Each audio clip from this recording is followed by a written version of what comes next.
Everyday Heroes. Isang ina, sinakripisyo ang kanyang paa para maligtas ang buhay ng kanyang mga anak. Ano ang gagawin mo para iligtas ang iyong mga anak kung ilang segundo na lang ang natitirang oras? Para kay 22-year-old Mindy Tran ng Lawrence, Massachusetts, gagawin niya ang lahat, huwag lang mapahamak ang kanyang mga anak. Kakapark lang ni Mindy ng kanyang kotse sa garahe ng bago niyang apartment at binuksan niya ang pinto ng kotse para kunin ang kanyang mga anak. Nang biglang umandar ang sasakyan habang nakasakay pa ang kanyang kambal na 2-year-old sa loob.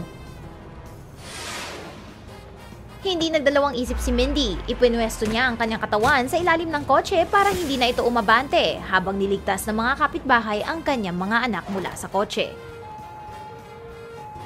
Si Mindy ay dinala sa ospital para sa nadurog na tuhod at na-dislocate na balakang. Pero hindi siya nagsisisi sa kanyang ginawa dahil kung natuloy ang kotse sa pag-andar, malamang ay masasangkot sa mas seryosong aksidente ang kanyang mga anak. Walang balita kung bakit biglang umandar ang nakapark na kotse.